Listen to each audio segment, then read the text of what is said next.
What's cracking, y'all? It's your boy Griff, man. 2 Trillion Thoughts on a beautiful Thursday. This August 26th, man. There's so much going on. Ain't been around in a while. Been having to, I'm traveling, woo. I will say this. I took my vaccine. Yep. I took my first shot of the Pfizer.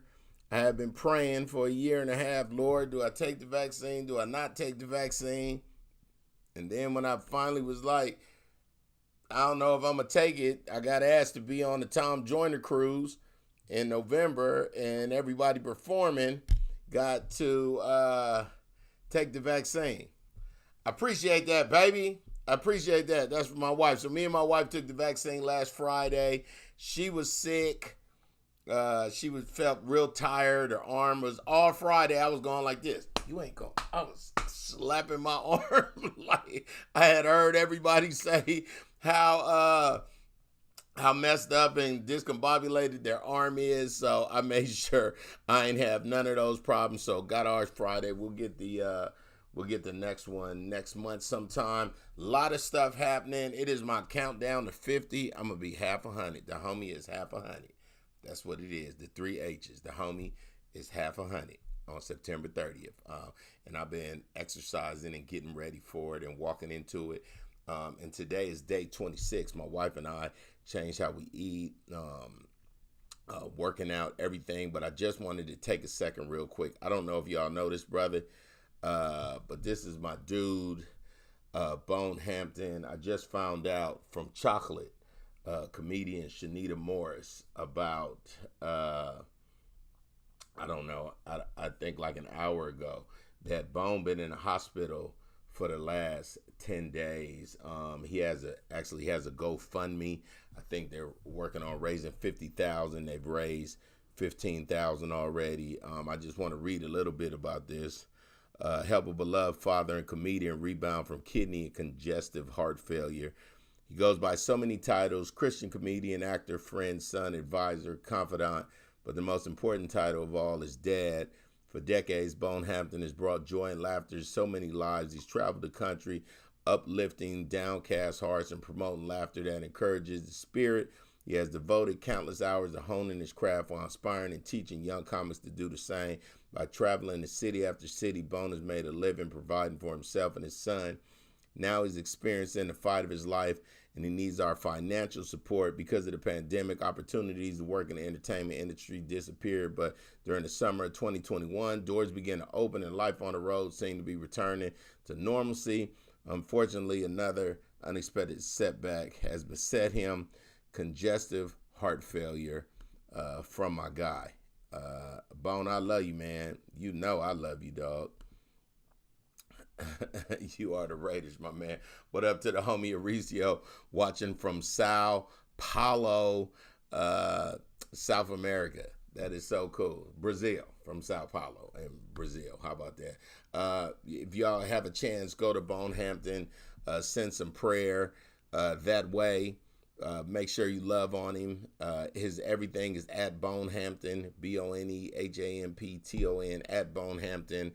Make sure you show him some love. So last night, my wife and I did something different. I took her to her first Broadway play in Dallas, the Torrance show, and we went to go see Wicked. Ooh, now I don't know where the Wicked fans are. I don't know if you even know what Wicked's about. But it's really the story, the continued story of the witches. I love you too, homie. Thank you, man. The witches in Oz. So you remember Glinda, the good witch, and then, of course, Elphaba. I don't know if anybody even know her name was Elphaba.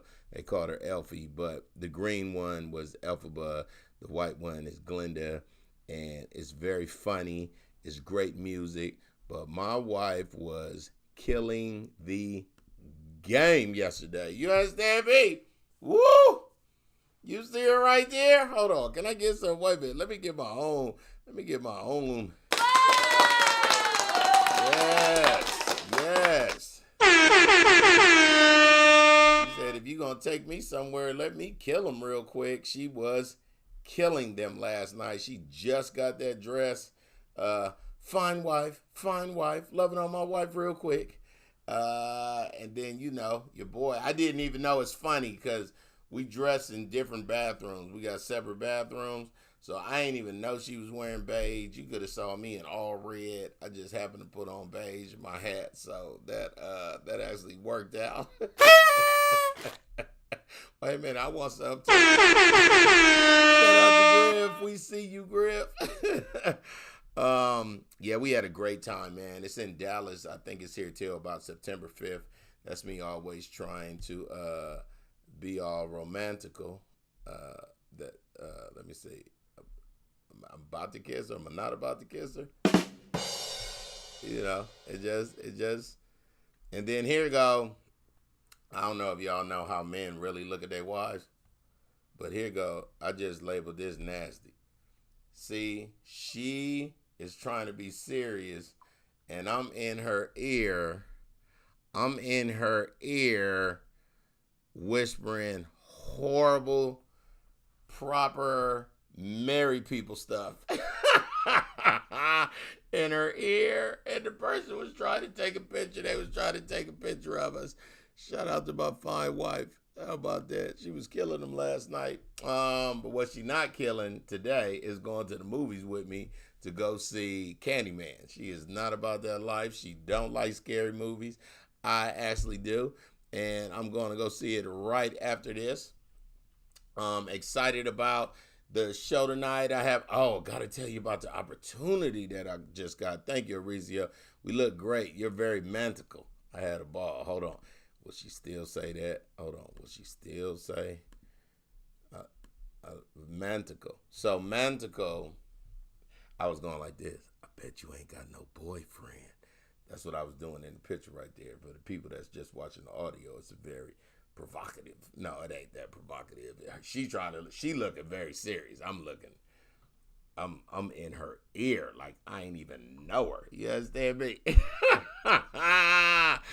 Mantical is what my homegirl what her daughter said one time. I was over her house and she said, man, you should have been here around Christmas when my parents was kissing. It was so mantical, not romantical. It was just so mantical. So we have adopted that phrase. Mantical is so mantical. Okay.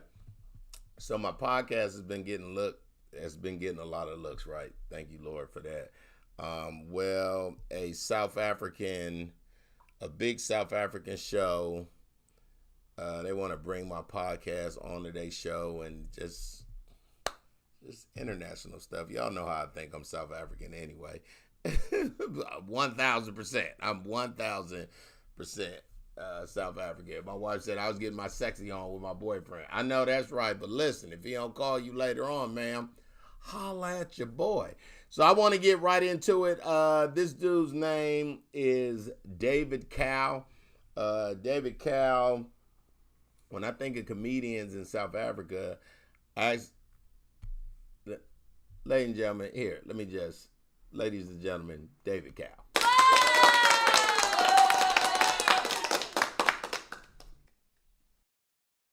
Yeah, he the first black person I think of when I think of comedy in South Africa. Because when I think of comedy in South Africa, I think of Joe Perkins from Monte Casino because he brought me here in April 2009. But we'll get into that later. Ladies and gentlemen, on Touch HD, 2 Trillion Thoughts, my very, very great friend, David Cow. You know that Parker's got liquidated, huh? And Joe lost pretty much everything. He had to sell his house to pay for the club during COVID. Did he really? That? Oh yeah, it's gone, man. It's one of the saddest moments ever. And one of the things that COVID just, I spoke to him. He was in London staying with his kids, but he had to come back home to sell the house to pay for all the bullshit from the club. Oh no! That came with COVID. Yeah, dog. Let's talk about COVID. If I had the cash, I would have bought whatever I could, or like the furniture and stuff, because it was all getting sold, a bit cheap compared to what he spent. I mean, he spent like 5 million rands, and the shit was going for like 480,000 rand. Oh no. I don't even know if I'm supposed to say this, but it's sad. I don't think it should be a secret. Joe Parker was the first comedy clubs where I could perform in South Africa. When I started doing stand-up, when I moved to Joburg from Cape Town, and he's been going, for 20 years, and just like that, all that history is gone, I mean, my career, the only comedy clubs I knew was Joe Parker, and now it's all like it never happened. Is Monte Casino still up? Tell for the people that's Monte listening. Monte Casino is up. Casinos are up, but they had to lay off a lot of people. They've been closed most of the time. You can't have live shows, so you can't have blacks only, we tried to do shows for 100 people in June. Then it was 50 people. I made 3,250 from my last show on 18th June. Wow. Rands. About $200 or less, maybe $150. Before that, I must have made maybe $600 from a sold out 100-seater or 80 people and minimum with all the regulations and the limits. When the rest of the world is going back to stadiums and arenas, so now I'm back into being an entrepreneur, like 99%, when I used to do it like 5-10% because I was performing, and production and shit. Well, David, it's really being sad for especially live performers, comedians, sucks. Musicians, DJs here and there. You could get away with stuff and online, and I can never do a stand-up comedy show online. That shit will never work. We can do stuff online, but I'm not going to do stuff online, but you can't. Can do stuff online and make it funny even, but I'm not going to do a set on a Zoom or in front of a laptop. That I'm not gonna. So here in the States, they paying big money. Let me do my math. So if $100 is 1,500 rand, let me see, 10. Can you get me some of those gigs? Because I mean, I can do them from home, right? Listen, that's what I'm saying. Like, I can shoot. Yeah, I can do them from here. So we're working on some stuff to bring like this international, because the problem is right now, dog, this Delta variant, this second wave, this third wave of COVID-19 spreading, it looks like the world might be actually not just some parts of it, but the world might just be shutting down again. And it was so hard for South Africa, and I felt bad for my people out there, man. So are they at least letting y'all smoke cigarettes this time? So you know what they do? They open, close, open, close. So alcohol was closed again, maybe for the past 1 month. Yeah. For public consumption. It wasn't available at restaurants. And then now it's open Monday to Thursdays, morning to 6 p.m. And for retail.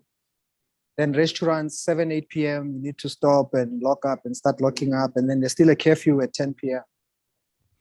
Are they selling them? It's a shit salad. It's a shit salad out here, man. Are they selling them cigarettes that it take 9 people to smoke still? 1 cigarette? Yeah. Well, look, I don't smoke, so. I know. But I've started drinking a lot of alcohol. There's no way I can get through this shit with my cola tonic and lemonade shit. So David, let me ask you, man. I wanted to, for all the people that's watching this and listening to this, David Cal, you are to me the godfather of comedy in South Africa. So when I say I wish I got paid every time people say that shit. Yeah, all people who get called legends and icons, they was give me my legend money. But no, licensing fees. David, very seriously, you started big comedy in your country. So if I came in 2009, that means years before, because I came in 2009 and Blacks Only was huge, but Parker's was new and people didn't know anything else, and it was these small little clubs. But then also to me, as an outsider, I think I'm South African in my mind, but as an outsider who first got there, you were the name that everybody kept saying. Do you know David Cal? Have you talked to Cal? Have you met David Cal yet?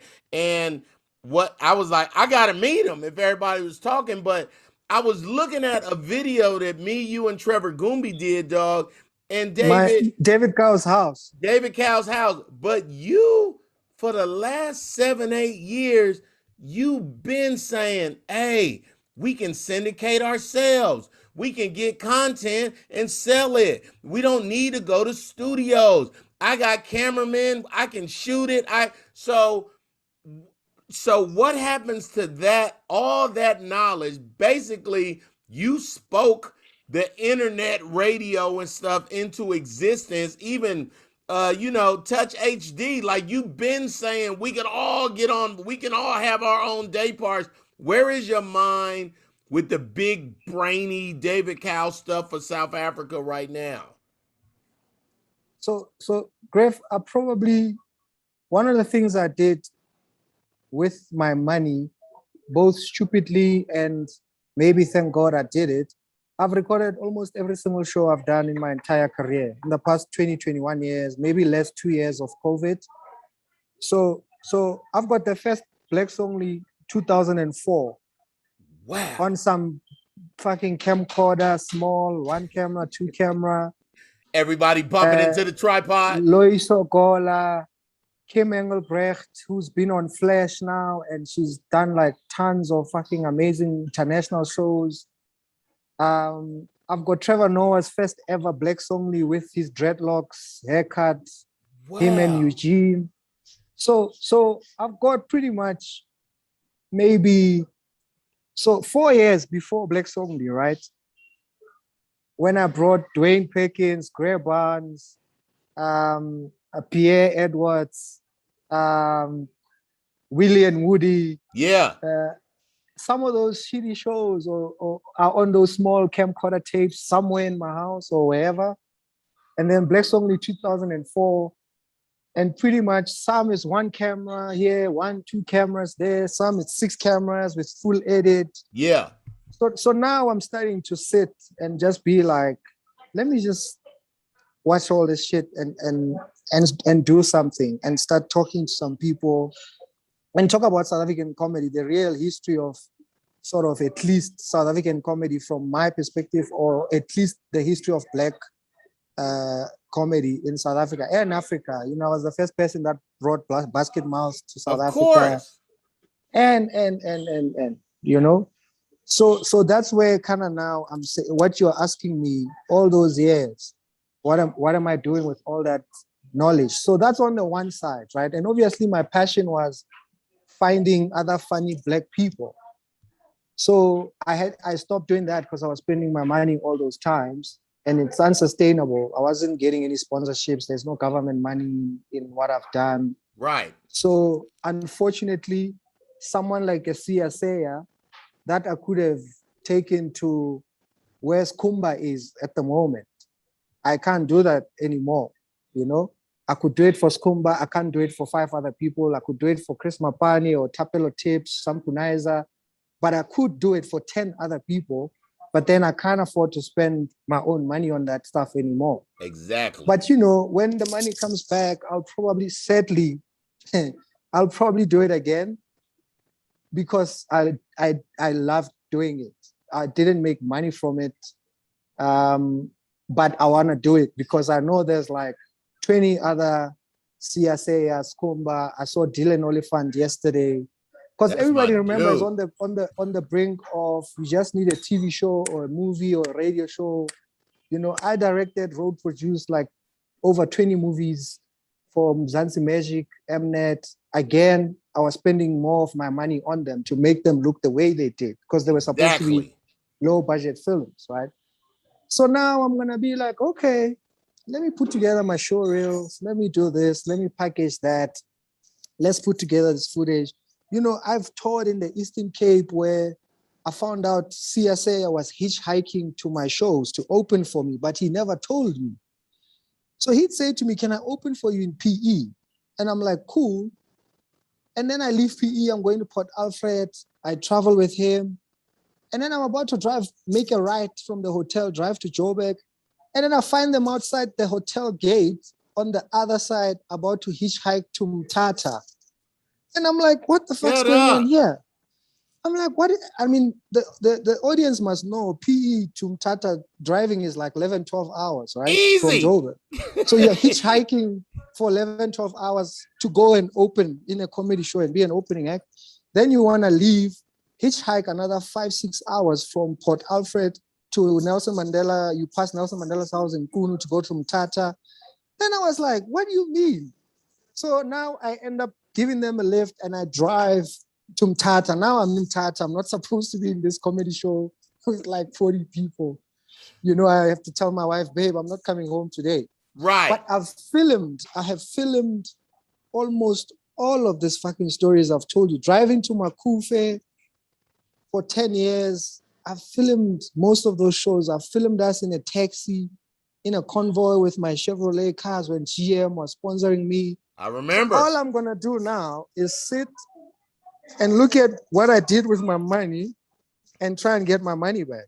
And obviously talk to guys and say, gents, this is what I can do with you. This is what we shot. We have an agreement, yes or no. If we don't, I move on. If we do, we try and do this shit and take it to another level. But Dave, I'm listening to this and I'm tripping because all I do is watch documentaries, probably a lot like you, and you have enough to say. Just what I heard, you can cut to. Hey, here go Griff. Griff can tell you what blacks own. I mean, because somebody not from South Africa, you need the world to know how comedy started in South Africa because that's the story I want to tell. So that's the story. I'm gonna come to you and say, yo, I'm at my boy's place in New York or wherever, or I'm in the US. Where you at, Griff? I need to come and sit with you and a camera. And we're going to talk about South Africa and comedy and how I featured. I probably have some of your shows. If you've been on Black Somely, whether it was 1 camera or 2 cameras or 6 cameras. I've been on or 3 full of HD them. or, I've been on 3 of them. And let me tell you. I've got a full Black Somely with Dwayne Perkins in it. I met Dwayne Perkins in Montreal in 2000 or 2001. Yeah, I was about to say, you the one who told me about him, like, I know. You was like, you know Dwayne and them? I was like, yeah. I've stayed at Greer Barnes' place in New York when he was opening for Dave Chappelle during the Chappelle show. That's the first time I met Dave. And I saw Charlie Murphy's first ever stand-up comedy performance, opening for, he came to the show where Greer was opening for Dave Chappelle, and then he got on stage. And he used to have this set about, I'm no longer Eddie Murphy's brother, because now he was famous from the Chappelle show. Right. So I saw his first ever stand-up act. That is. I was chilling with Greer and, talking to Dave, smoking his cigarettes.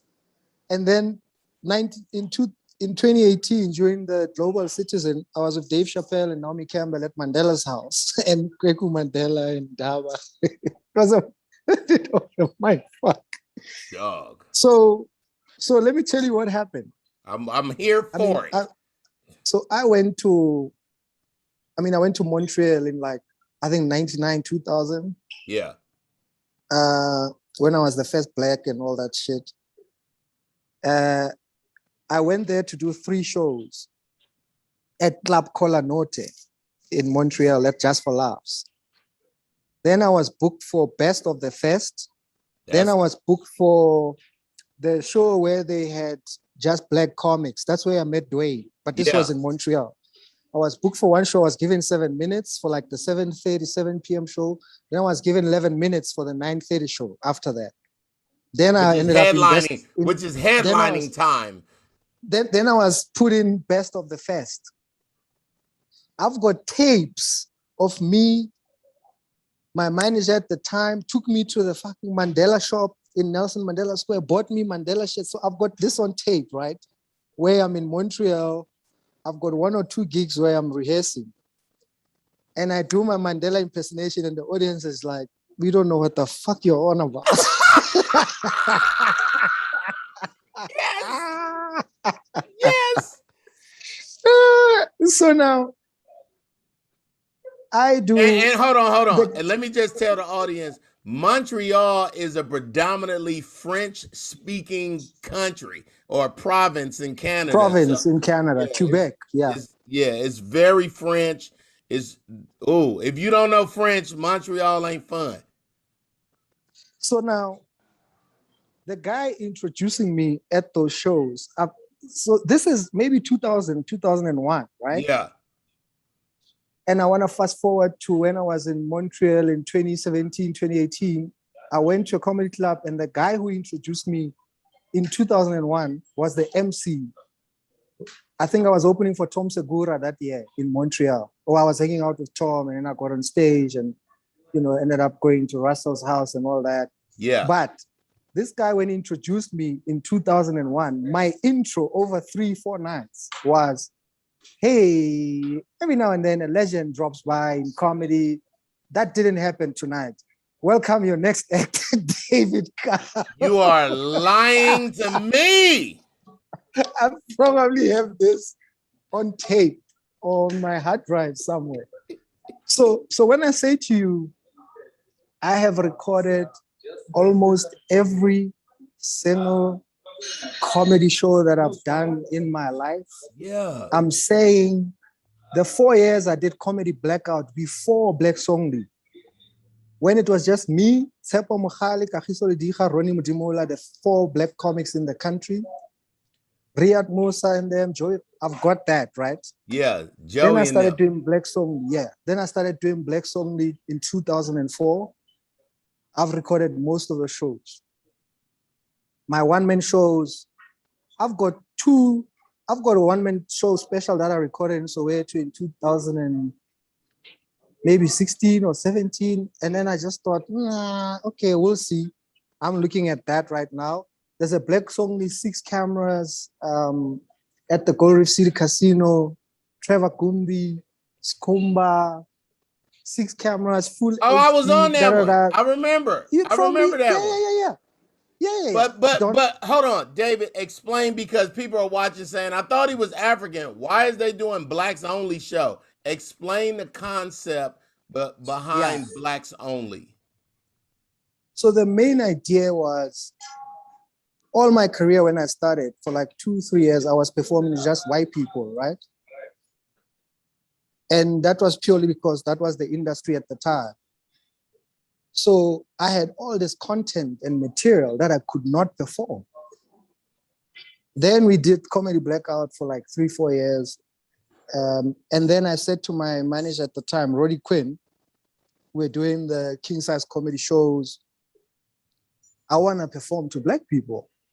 And then we joked because I wanted to do a show called Blacks Only, because we were ripping off the whites only from apartheid.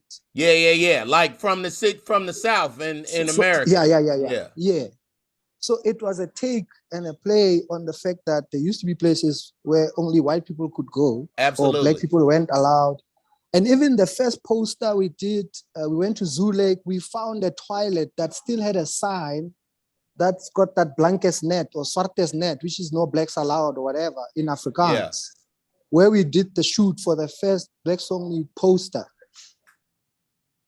When we started Blacks Only in 2004, October, then we had to then switch the marketing of it. So we got YFM, Greg Maloka at the time as a media partner.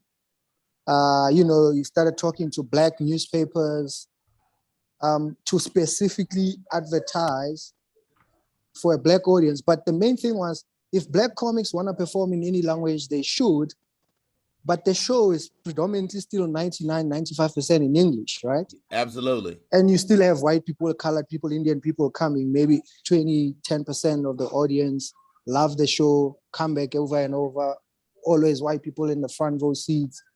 So the first show, 7 p.m. Mandela Theatre, king size comedy, 1,000 white people. 9:30 p.m., black people, 1,000 people, same venue, 1,000 black people in South Africa. Split, all the way split like that. First show, 1,000 white folks. Second show, 1,000. So let me tell you, I think 2016, 2017, we do 4,000 or 3,600 people at Stanton Convention Center, blacks only, sold out. 15 minutes from there at the Dome, my business partner and manager, Roddy Quinn, who was doing blacks only with me, had 12,000 people, white folks, watching Dave McIntyre at the Dome. The 4,000 people at my show had no clue there was white people, 12,000 in the Dome watching a white comedian from London. Yeah. Those people had no fucking clue there were 4,000 black people watching other comedians 15, 20 minutes from there. Right. Because that's South Africa, and sometimes culture, entertainment, you don't have to force it. But if people want to watch Dave McIntyre, they're going to go. If they want to watch David Cow, they're going to come. But it's okay. You understand? Yes. It's okay that that show can be advertised on Highfield or 94.7. My show can be advertised on Metro or YFM. It is what it is. That's the country we live in, right? Right. So I'm trying to get the audience to understand why then I would specifically want to say, I want to see black comedians having a place where they can perform. So the show is going to be called this. But everybody's welcome. And it's been like that. You know, you got white CEOs and billionaires and shit that are like front row tickets at my shows, at blacks only shows. And Jimmy Carr, dude, we've done a show at Empress Palace. Sell it out. Jimmy Carr, my manager, Roddy Quinn, is selling out Jimmy Carr at Carnival City. He finishes with Jimmy Carr. They get in a car. He drives to blacks only. He comes and gets on stage at blacks only. And how did at Empress Palace? It's Jimmy Carr. So I think Jimmy can kill wherever he goes. But obviously it's Jimmy, you know, you gotta, but it happened. Yeah. It's been crazy, man. It's been a crazy ride. So let me ask you this. So you're gonna have to give me a recording of this just for me to remember not to use it anywhere. Because I'm starting to write my book in my head, you know, and obviously start working on these documentaries. But I think, so to me, so for the people that's watching David Cal, you see his name and everything right here. Vernac comedy. Let's talk about Vernac comedy. I would have thought that 15 years ago that you would have started Vernac comedy and made it big and had people like Mashabella and Salesman and, you know, all these. And then let me explain Vernac comedy to the audience. Basically it's like this. If you was in Mexico, the Mexicans will want to do comedy that's just in Spanish. You know what I'm saying? Yeah. They don't want to talk English. They want to, because even in France, Gadolma does even in everywhere. If you in Germany, they want to speak. They don't want to speak English because it takes away from their native tongue. So in South Africa, they call Vernac comedy, which is vernacular comedy, but they just say Vernac. It's a Vernac show. Mm-hmm. So it's the non-English shows. It's a non-English show. So I go to these Vernac shows and rip because everybody speak English. But while I'm watching the other comedians, I don't know a word of Zulu. I don't know a word of Xhosa, but my spirit do. And I know what ripping is ripping. When you see Skumba and Celeste and Trevor do a Zulu audience, it's a whole, why didn't you start those? Or did you? Because, so remember I had already built an audience that for me then brought everyone together. Because then, like you're saying, even with us black people and blacks only, Mduduzi is Ndebele, Skumba is Zulu, Celeste is Zulu, Ndumiso is Xhosa, but then I had to bring everybody together and carry the show and then sell it to the guy who might not understand Zulu, but he still wants to come to the show, right? Got it. So that was blacks only specifically. When we went to Makufe Comedy in the Free State, you could rip to 5,000 people in South Soto. It'll be like watching Black Songly anywhere else in the country. Yeah. Or you can have a few of the acts. Tieho Kakao, who's from Velcom, never even been to Black Songly at the time, but I had him headline Makufe with 5,000 people in Soto. Yeah. And killed it. Of course. Then brought him to Joburg. But for me, it just meant I have to spend more of my money. You know, me and Roddy. Roddy was the white guy who paid for Black Songly to happen. Yeah. That's my story in life, right? The last show we did at the Dome, 10,000 people. Dwayne was there. Ruben Paul was there. Again, you know, if the venue alone is like fucking $2, Roddy is paying for it. Or he's carrying that show, you know? Right. So I was stuck in, if I then want to do a stadium with a Venek show, I'm going to have to come up with the money. No one else is going to. So the gap really isn't even why didn't I do it? The gap is who else or why aren't anybody or other people or broadcasters or sponsors spending money to pull out 10,000 shows with Venek? Because that's the majority of the country. Yeah. But I'm still going to do it anyway because they won't, you know. I did So You Think You're Funny, which is where half the comedy industry came from, which was like Popeyes for comics, right? Which is where Celeste came from, Umpo Pops, Okay. Capello Tips, Tats Gonzo, Kanyisa Bonu, Everybody. I did just 2 seasons of that show. And half of the top 20 or top 10 comics in South Africa come from there. No. Then I stopped, and then no one bothered with finding new talent, or there was no place to go. So I know I have to do it again, right? So I had to accept that I'm going to have to go make buckets of money somewhere or doing whatever so that I can continue doing what I want to do with comedy in South Africa. So that's where I'm at. I'm going to be looking at those infrastructure and rail projects.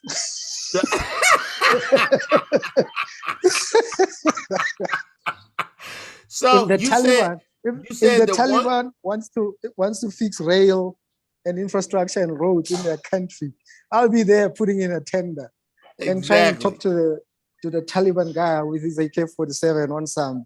Listen, not only can I rebuild this town, I'll find people that can finance it as well.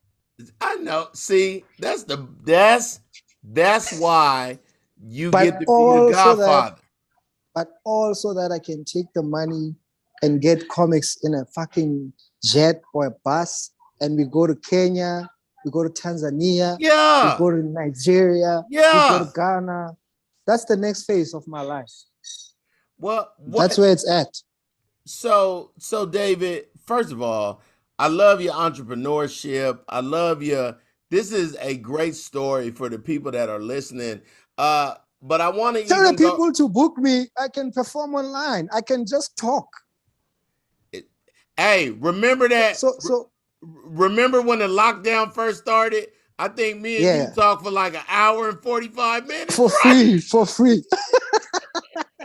We just need someone to pay for it, right? That's all we need. So how much are people earning online, like doing shows or like? Hold on. I can't. It's so much. You were trying to do a calculation, right? Yeah, I can't do it. I can't do it on my. You can give it to me in dollars. It's okay. No, but I want to tell everybody else what it is too. So I could casually ask for 40,000 Rand and get it online. Casually. So here they would try and milk you down to like fucking 12,000 or 15,000 or. We don't have money, the company, the alcohol, we were closed, we couldn't. I mean, look, I've done some gigs for, I have to come from wherever I was to maybe more or less those 40,000 Rands or whatever. But it's been a proper, forget about what you think you're worth or what you used to charge. Yeah. Especially because we don't even know what we're doing online, right? My social media played a bit of a role in me surviving my little 800,000 followers on Twitter, 140 something on Instagram, 230 on Facebook. Then all of a sudden, people were like, yo, can you do this on the phone and send it to us? Can you do this? And I was selling beds, man. I've sold beds on my Instagram and Twitter. I was... You lying, dog. You lying. Yeah, you look, a retainer here and there. You want to buy a bed, come to me. I'll take you to the guy who makes them. I'm working with a group of therapists and clinical psychologists. Oh, good. Who have a business that's online. So you can video to video talk to a therapist. So those are some of the podcasts and some of the stuff I've been posting lately. And it's just a pity that even the alcohol brands suffered, even though they would have had the most money, purely from the lockdown and the ban on alcohol in South Africa. So billions of rands were lost, probably billions of dollars by now. Jobs were lost. So now they come to you and they're like, can you do this? But we don't have the money. We don't have that much. Oh, we were going to do this. So we got bigger problems, man, than just we're going to start slowly getting back. I'm not planning on a Black Songly anytime soon. I don't want to lie to you, but I'd rather start working on some sort of a visa or green card, or my Greek wife get my European passport and start doing shows outside South Africa. I'm planning to do shows in Africa more than I'm planning to do shows at home. Yeah, because we didn't get our vaccine rollout, okay? A lot of the money was stolen. So we are just behind. We should be where you guys are, but we're not. So that's the pain. That's the extra pain that we have to deal with. It's not even about the pandemic anymore. It's what happened once the pandemic was there. I got my first shot of Pfizer 2 weeks ago. My next one is in 42 days. The second one? The Pfizer is in 2 shots. So I got one 2 weeks ago. The next one I have to wait 42 days. Then the 34-year-olds to 18-year-olds will only start getting theirs 1st September. So also the country just can't come out and be like, everybody go out there and vaccinate. They don't have the vaccines. They didn't buy them on time. They are last in the line. Other African countries are first. That's been the letdown a little bit here and there. That's kind of delaying now me getting back on stage, particularly in South Africa. Got it. Yeah. So, Russell is going to Etihad. I saw one of his posts. Russell Peters is going to Middle East now in September. I put a little comment that said I'm on my way. And obviously guys are touring in the US, back in clubs. It's a mind fuck, bruh. We do the same job, you and I. Yeah. So it's and you can't work. Yeah, and you can't work. Yeah. Oh, I can rip that shit, brother. I got tapes of me at the Comedy Cellar and Caroline's. I wouldn't even put that shit online. What I got to do to say you my cousin? Home Affairs. Let me write Home Affairs and say my cousin is coming to stay with me. Listen, I'm sure my wife would understand if I have to marry an American just to get this green card thing going, just so I can work for everybody. David, I wanna ask you before we go, man. I think you asked me 2 questions. It's been 43 minutes. I need to learn to shut up until I'm being paid to talk. Tell me a Tebow Touch story that nobody knows except you and Tebow Touch. The boys in the building. Black Songly, I survived on my social media, 1 or 2 interviews. Because in South Africa, you have to be really famous or you have to be a GRIFF from America. Then they're going to throw interviews at you. Otherwise, I have to pay and buy airtime on Metro and Power and give them money to interview me about my show, right? Right. If I was walking to Morning Live on the TV side at SABC and then I decide to walk past that Metro FM window, Tebow Touch would be like, yo, come in. I think that's partly why they fired him, Yo, come in. He put you on air, give you the airtime, interview you, and then the phone rings from upstairs. And then eventually those warnings became, you fired, Tebow Touch. But, You will then go from that interview and it's like, what? You got Cape Town tonight? I'm coming. I'm chilling in Cape Town. I'm on stage. Guess who walks in just after 8 p.m.? T-Boy Touch. He would do shit like that. But people don't know these things, you know? So you'll randomly be like, yeah, man, I've got a show in Cape Town tonight. And we're just doing an interview in Joburg. And it's like, okay, cool, I'm coming through. And we've played golf together now and then, by the way. Is he good at golf? He's got a lower handicap than me, so he's a better golfer than I am. But I don't know if, look, he's a good golfer. He's a good golfer. Good. He's a good golfer. Man, But what I love about T-Boy Touch, he's fearless. You know, in my language, South Sotho, the neck, hana letswalo. It means you have no fear, right? Say it again. Which is a thing. Hana letswalo. He has no fear, right? But for me, that's actually, I think, what kept me going. Because I've always believed as long as I can talk and there's an audience, I'll always make money. So I took so much risks with my money. I always had this thing in my mind. I'll just get up tomorrow, put people in a room and start talking. And funny enough, only up until COVID, I realized, fuck, actually, I can't do that. I actually can't wake up tomorrow and put people in a room, start talking and start making money. Now I can't because of this pandemic shit. Right. But up until then, bruh, I mean, I was back home, you know, I got people, you know, the comedians' cars with my names in them and people's leases with my name in them. And you know, you put everybody on, like, dog. You put everybody so, on, dog. You the Godfather, homie. So, but it also came with going back to T-Boy Touch, that thing of you wake up and you're like, T-Boy Touch has his own radio station. Like, what the? Like, where do you even begin to like go and borrow the money or raise the money or take the risk of saying, I'm gonna make this shit work, you know? Yeah. So that's the one thing I think about T-Boy Touch, that regardless of his success or failure, getting up over and over again, going in that space, that room where he's like, I'm going in, fuck it, I'm gonna do it. You know, you're chilling there in a club and then T-Boy Touch walks in with an acorn. Right. And nobody even knows acorn is in South Africa. You know, you're chilling there. T-Boy Touch walks in with Mayweather. So that's the one thing about him, that fuck it, I'm gonna do it. Yes. You know, and I guess that's part of what kept me going was, hey man, I'm gonna do a season of David Carl's house. I'm gonna come to the States. I'm gonna Airbnb a house. I'm gonna shoot 10 episodes. I'm gonna sell that shit in the States or wherever. You know what I mean?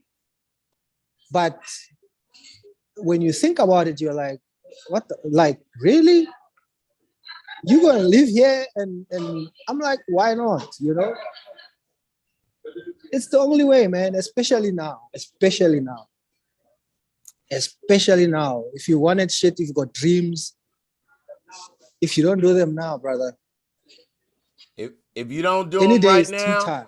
if you don't do them right now, walala wasala. Walala wasala, man. You sleep, you lose. You snooze, you lose. Snooze, you lose. David Cal, I appreciate you being on the show. Appreciate you being the first guest, man. Thank you. I got nothing but love for you. Listen, I'm putting together these international Zooms, so I'm going to holler at you. Holler at me with that 40 grand, man. By the time you call, it's going to be like $200. Listen, wait a minute. Shut up. Where can I get a mattress if I'm in South Africa?